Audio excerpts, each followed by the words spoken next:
Chapter 1: The Polished Veneer. The grand ballroom of the Continental Hotel was a cavern of shimmering gold and crystal.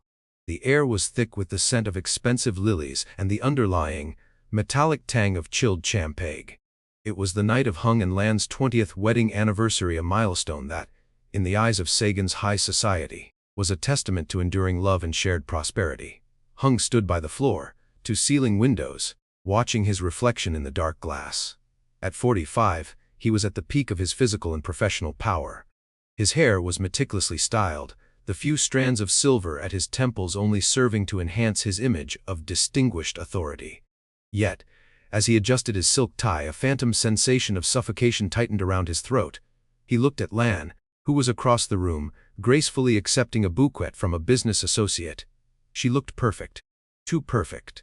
Her odai was a masterpiece of understated elegance, a deep plum silk that complemented her porcelain skin. But to Hung, she looked like a museum exhibit.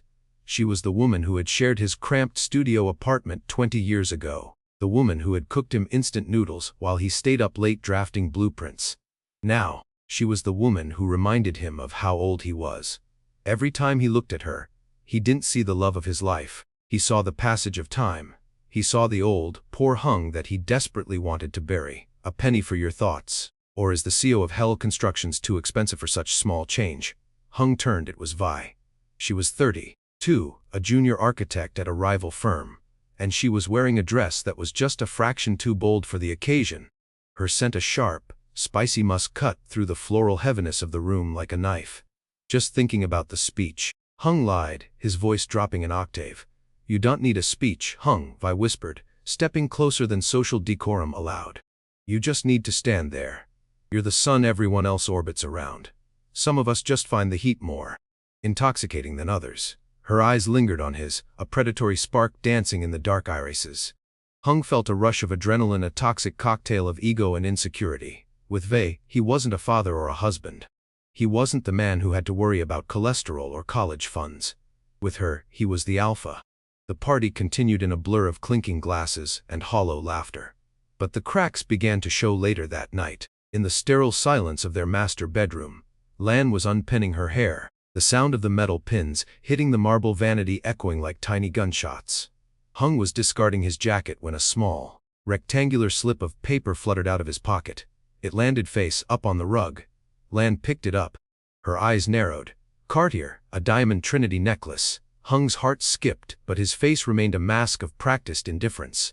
It's a gift for a client's wife. A closing bonus for the Diamond Plaza deal. The deal closed 3 weeks ago. Hung, Lan said softly, her voice devoid of its usual warmth, and the receipt is dated yesterday. Yesterday afternoon, when you said you were at the construction site in District 9. Hung felt the familiar itch of irritation. He didn't feel guilt, he felt inconvenienced. Are we doing this now, Lan, on our anniversary? You're becoming paranoid. It's unattractive. I'm not being paranoid, Hung, I'm being observant. You haven't looked at me all night. You smell like a perfume I don't own. And now this. Hung stepped toward her, using his height to intimidate. I work 16 hours a day to provide this life for you, for Quan. If I want to buy a gift for a business associate to ensure our future, I don't need to be interrogated like a criminal in my own home. You should be grateful you have the luxury of sitting at home worrying about receipts, while I'm out there in the trenches. He walked into the dressing room and slammed the door. Behind him, Lan stood frozen, the receipt trembling in her hand. It wasn't just the lie that hurt. It was the realization that the man she had built a life with now looked at her with nothing but contempt. The polished veneer hadn't just cracked, it had begun to shatter. Chapter 2: The Architect of Deceit. The weeks that followed were a masterclass in psychological grooming. Vi was not merely a mistress. She was a sculptor and Hung was her clay. They met at a secluded boutique hotel in Thodian, a place where the staff was paid for their discretion. The room was modern, cold, and smelled of Vi's signature musk. She's a good woman, Hung. I really mean that, Vi said, lounging on the plush bed, her voice a saccharine purr. She was playing the push-pull game perfectly. But she's a housewife. She's domestic. She belongs in the kitchen, not in the boardroom of your mind. A man like you. You need a partner who understands the fire. Someone who doesn't nag you about receipts but inspires you to build empires. Hung leaned back, sipping a glass of aged scotch. She doesn't understand the pressure. She thinks success just happens. She's holding you back, Vi whispered, crawling toward him. She's the anchor, Hung. And even the strongest ship will sink if it never cuts the cord. Hung felt a surge of pride. Vi made him feel like a god. He began to change. He started hitting the gym with a vengeance, trying to erase the softness of his mid-40s. He bought new colon, sharper suits, and he became an expert at micro betrayals. He would delete his call logs every hour. He changed the password on his laptop. He started working late 4 nights a week. Meanwhile, Lan was drowning in a different kind of silence. She tried to fix the marriage, believing the fault must lie with her. She enrolled in an advanced French culinary course, spending hours perfecting dishes she hoped would entice him home. She bought new lingerie that she felt ridiculous in. One evening, she waited until 11 p.m. with a table set for 2. The Boeuf Bourguignon was cold. The candles had burned down to waxen stumps. When Hung finally walked in, he didn't even look at the table. "I ate at the office," he said, his voice clipped. "And I have a headache. Don't wake me up in the morning." He brushed past her, and for a fleeting second, Lan caught the scent. It wasn't the smell of blueprints or office coffee. It was the sharp, chemical floral scent of a woman's perfume, the same scent she had smelled on his jacket weeks ago.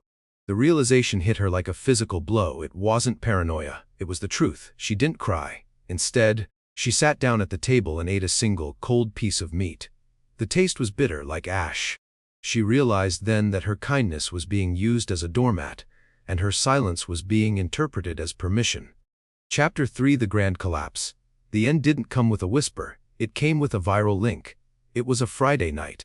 Hung was at a private lounge with his inner circle men who measured their worth by the size of their yachts and the youth of their mistresses. They were drunk on expensive cognac and even more expensive egos. One of his friends, a boisterous developer named Kwong, pulled out his phone. "Tell them, Hung! Tell them how you handle the home front and the side front so perfectly. Give us the secret to the dual life." Hung, his inhibitions dissolved by alcohol, leaned into the camera, a smug grin plastered on his face. "It's simple, boys. You keep the home front comfortable and quiet. You give her a big house, a credit card, and a reason to feel guilty for questioning you. Then you keep the side front hungry. You make her earn every gift. A man needs variety. You can't eat the same home-cooked meal every night for 20 years without wanting a little spice on the side. Lan, she's the foundation. Vi, she's the penthouse. You need both to have a complete building." The table erupted in laughter. Kong recorded it all, intending it for their private alpha group on WhatsApp. But technology is a fickle mistress. Kwong, in his drunken stupor, accidentally posted the video to his public Instagram story. It was deleted 10 minutes later, but in the digital age, 10 minutes is an eternity. Kwon, Hung's 18-year-old son, saw it first. He was at a library studying for his final exams. He watched his father, the man he had idolized, the man who preached integrity and family values, degrade his mother for the entertainment of other men. Kwon didn't call his father. He drove home, his hands shaking on the steering wheel. He found Lan in the garden, watering the roses in the moonlight. "Mom," he said, his voice cracking, "you need to see this." Lan watched the video. She watched it 3 times. Her face remained eerily calm, but her eyes, usually soft and brown, turned into cold chips of obsidian. When Hung stumbled through the front door at 2 a.m., smelling of smoke and Vi, he found the lights in the living room blazing. Lan was sitting on the sofa. On the coffee table was a thick manila folder and his packed suitcase. "What is this?" Hung stammered, his bravado momentarily failing him. "Lan, if this is about me being late." "It's not about you being late, Hung," she said. Her voice was a low, steady hum. "It's about you being hollow." She slid the folder toward him. "Inside is a record of the last 20 years, the sacrifices I made so you could build your firm. The nights I spent alone while you were networking. The assets we built together. And next to it is a printed transcript of your little speech tonight." Kwon saw it. The whole world saw it. Hung's face went pale. "Lan, I was drunk. It was just locker room talk. I didn't mean it." "You did mean it. You meant every word. You see me as a foundation, something to be stepped on, something hidden beneath the ground so the penthouse can shine." She stood up, her posture straighter than it had been in years. "I'm not asking for an explanation, Hung. I'm not crying, I'm not begging you to stay. I am telling you that I am filing for divorce. I want 50% of everything. Not because I need your money, but because I earned it. You didn't build 8L, we did." Hung let out a sharp, Mocking laugh, a desperate attempt to reclaim his ego. 50%. You'll be nothing without me. You're a middle-aged woman with no career. You'll be back in a month, begging for the Foundation to take you back. Well, see, Lan said. She walked toward the stairs. Oh, and Hung! Don't bother calling Quan, as the one who helped me pack your bags. Hung stood alone in the grand living room, the polished veneer now a pile of broken glass at his feet. Chapter 4 The Mirage of Freedom. Hung moved into Vi's luxury apartment in District 2 the next day. Initially, it felt like a victory. No more nagging, no more domesticity. He was finally free to live the life he deserved. But the mirage of freedom began to evaporate within 48 hours. Vi's apartment, while stylish, was a mess. There were clothes draped over designer chairs, and the kitchen looked like it hadn't seen a home-cooked meal in months. Vi didn't wake up at 6 a.m. to make him coffee. She woke up at 10 a.m. and asked him to order brunch via an app. Hung, darling, Vi said, looking up from her phone as he tried to find a clean shirt. I saw a gorgeous channel bag today. Since we're, official now, I thought it would be a nice welcome home gift. Hung felt a twinge of annoyance.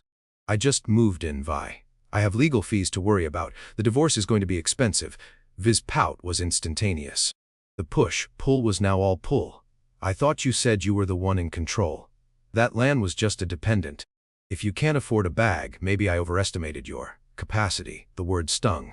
Hung realized that with Vi, his value was entirely transactional. The biggest blow, however, came from Quan. Hung went to Quan's university to drop off a check for his tuition. He expected his son to be angry, but he also expected him to be practical. Quan met him in the courtyard.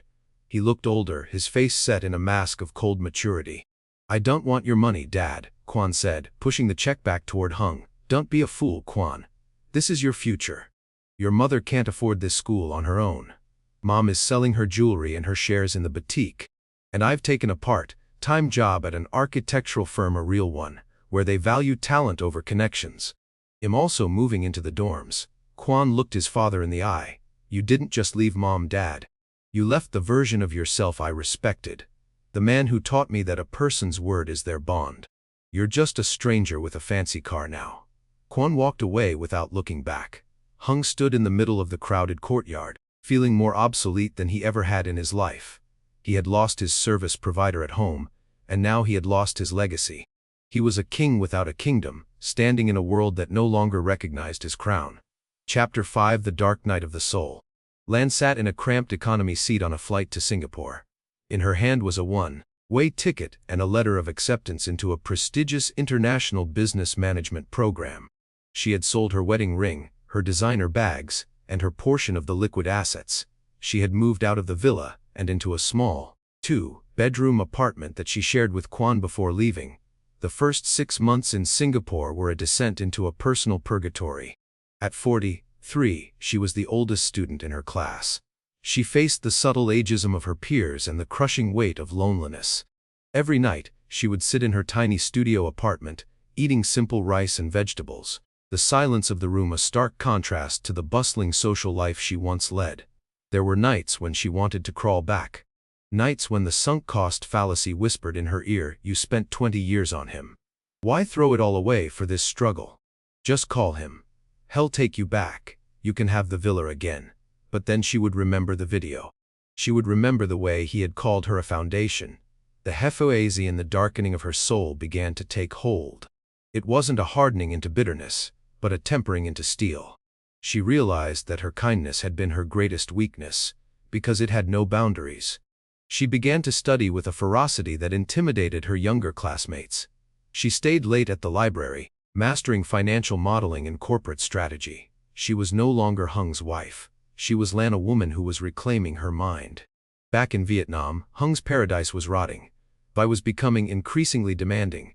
She had no interest in his business struggles, only in his bank account. When the divorce proceedings began to drain Hung's liquidity, Vi's love began to cool. You're always stressed, Hung, Vi complained one night, sipping an expensive cocktail he had paid for.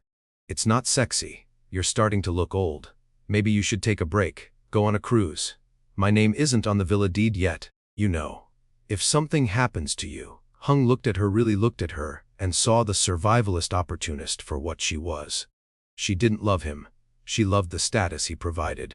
He realized with a sickening jolt that he had traded a diamond for a piece of shattered glass that was cutting his hands every time he tried to hold it. Chapter 6. 3 years later. The reversal. 3 years is enough time for a city to change its skyline, and more than enough time for a person to reinvent their soul. Lan returned to Sagan not as a divorcee, but as a force of nature. She was the senior consultant for Apex Global, a firm specializing in corporate restructuring.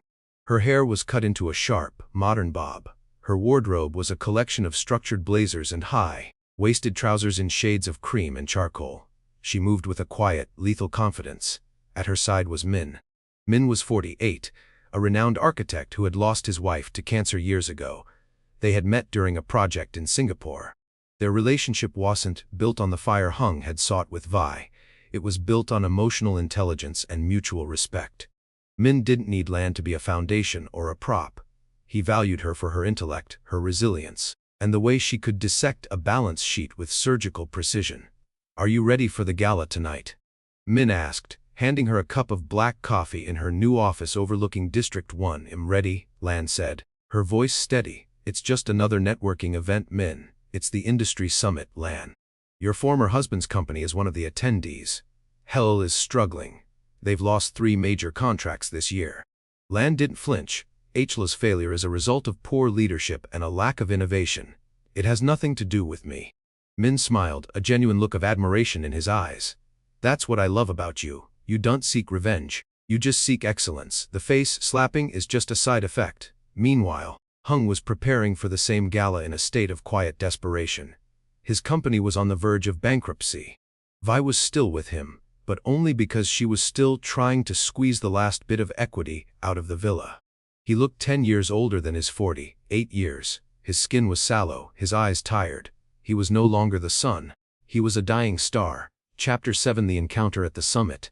The gala was a sea of the same faces Hung had known for decades. He entered the room with Vi on his arm, trying to project an image of success. But the whispers followed them like a foul odor. "That's him. L is going under, I heard. And that's the girl. She looks like she's already looking for the exit." Suddenly, the room went quiet. The guest speaker was being introduced. "Please welcome the senior consultant of Apex Global, who led the turnaround for the Meridian Group, Ms. Lan Nilian." Hung's heart stopped. A woman stepped onto the stage. She was radiant. She looked younger, more vibrant, and infinitely more powerful than the woman he had left. She spoke about strategic resilience and the ethics of leadership. Her voice commanded the room. When she finished, the applause was thunderous. Hung waited by the bar, his hands trembling as he held his glass. He watched as the most powerful men in the city lined up to speak to her. When the crowd finally thinned, he approached her. "Lan," he said, his voice sounding thin and foreign to his own ears. She turned. Her gaze swept over him, and for a terrifying moment Hung saw nothing in her eyes. Not anger, not hurt, just professional politeness. "Hung, it's been a long time," she said. Her voice was like silk over steel. "You look incredible," he stammered. "I heard about your success. I always knew you had a head for business, did you?" She tilted her head slightly. "I recall you saying I was nothing without you, that I'd be back in a month, begging for crumbs." Hung flinched. "I was wrong. Lan, the company, Ale is in trouble. Maybe we could grab a coffee, discuss some consultancy." "I don't do charity work, Hung," she said simply. "And Apex Global only works with firms that have a future. Based on your recent audits, Hell doesn't qualify." At that moment, Vi swept in, her eyes flaring with jealousy. "Hung, who is this? Oh, the ex-wife. You've had some work done, haven't you?" Very clinical. Lan looked at Vi. She didn't offer a retort. She didn't even acknowledge the insult. She looked at Vi the way one looks at a smudge on a window, something to be cleaned, but not engaged with. "I'm sorry, I didn't catch your name," Lan said. His face turned scarlet. "I'm Vi, we met at the anniversary party." "I'm the woman who—" "Ah, yes, the penthouse," Lan said, a ghost of a smile playing on her lips. "I hope the view is everything you hoped for. Now, if you'll excuse me, my partner is waiting." Mun stepped forward, placing a hand gently on the small of Lan's back. He nodded curtly at Hung. "Hung, best of luck with the liquidation." They walked away, leaving Hung and Vi standing in the center of the room. A security guard approached Vi. "Ma'am, your invitation was a guest pass that has expired. We'll have to ask you to leave the VIP area." Vi started to scream, a shrill, desperate sound that drew everyone's attention. Hung stood there, frozen. As his penthouse was escorted out of the room, he didn't even look back at her. He was too busy watching Lan, who was laughing at something Min had said, her silhouette disappearing into the light of the future. Chapter 8: The Chasing Fire. Hung began what the internet calls the Troy Theataka Tidung Triang, the desperate, burning chase to win back a wife who has already moved on. He started sending flowers to Lan's office, extravagant bouquets of red roses that she immediately sent to the local hospital's hospice ward. He showed up at her favorite cafe, trying to accidentally run into her. He even tried to use Quan. He invited Quan to dinner at an expensive steakhouse. To his surprise, Quan showed up. "I want to make things right," Quan Hung said, leaning across the table. "I'm leaving Vi. She was a mistake. I want to bring the family back together. I want to buy a new house for your mother. A better one." Quan put down his fork. He looked at his father with a pity that was more painful than anger. "Dad, do you know what Mom did in Singapore? She worked 16 hours a day. She lived in a room smaller than your walk-in closet. She didn't do it to get a better house. She did it to get a better self. But I'm her husband." "You were her husband," Quan corrected. "Now you're just a cautionary tale. She doesn't need your house, Dad. She owns the company that's probably going to buy your firm for parts next month." The final blow came a week later. Hung waited outside Lan's apartment building in the pouring rain. He was soaked to the bone, his expensive suit ruined a visual metaphor for his life. When a black sedan pulled up, he rushed forward. Lan stepped out, shielded by an umbrella held by Mun. "Lan, just 5 minutes, please!" Hung cried out. Lan stopped. She looked at him, this shivering, broken man who had once been her world. "Why, Hung?" she asked. "Because I love you. I realized it too late. That boredom I hated, it was peace." "I want to go back to how it was." "You don't love me, Hung," Lan said, her voice heavy with a profound sadness. "You love the person you were when I loved you. You love the man who had a loyal wife and a bright future. But that man is gone because you killed him. You traded your integrity for a temporary ego boost, and now you're upset that the bill has come due." She stepped closer, her eyes locked on his. "I am not a foundation you can come back to when your penthouse collapses. I am the architect of my own life now. And in my new design there is no room for you." She turned and walked into the building with Min. Hung stood in the rain, the cold water seeping into his bones, realizing that some fires don't just burn bridges, they turn the very ground you stand on into ash. Chapter 9: The Final Betrayal. The Legal Trap. Desperation makes people dangerous. Vi, realizing that Hung was truly ruined and that he was trying to return to Lan, decided to make one final play. She had access to Hung's private server. She stole the blueprints and the bidding strategy for the Green Horizon project, the only thing that could save HL. She contacted a rival firm, offering to sell the secrets for a massive payout that would allow her to disappear to Europe. She framed Hung, leaving a digital trail that made it look like he was the one selling out his own company to hide his debts. Lan, through her consultancy's due diligence team, caught wind of the leak within hours. She sat in her office, looking at the evidence on her screen. She had everything she needed to stop Vi. She also had everything she needed to save Hung's company. Min walked in. "What are you going to do?" Lan looked at the files. She thought about the 20 years. She thought about the nights she cried herself to sleep while Hung was with Vi. She thought about the man who had mocked her at the gala. "I'm going to be neutral," Lan said. "Neutral.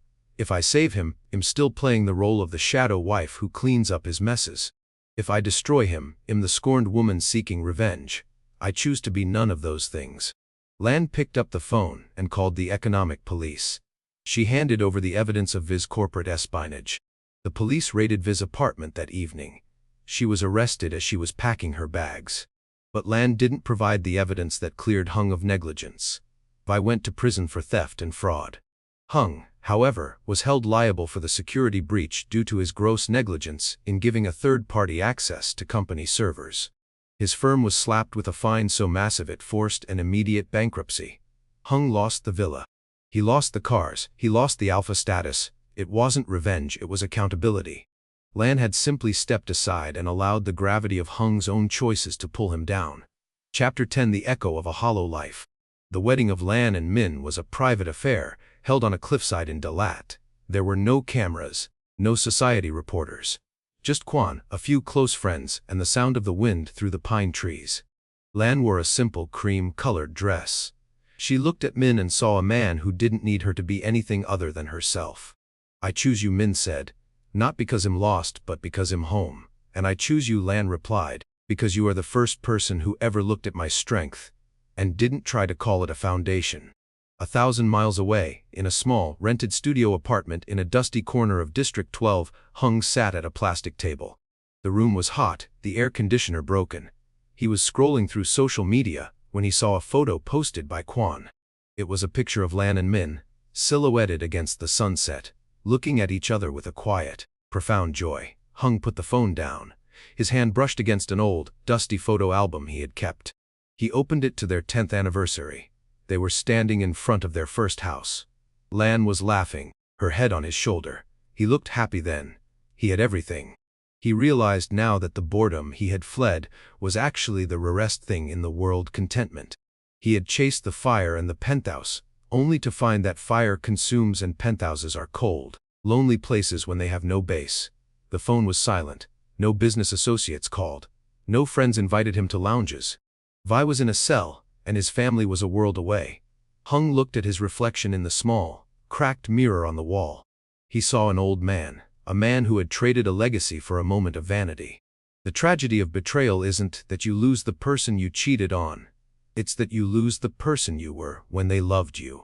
Hung turned off the light. In the darkness, the only sound was the hollow echo of a life that had been built on sand, finally reclaimed by the tide. The end.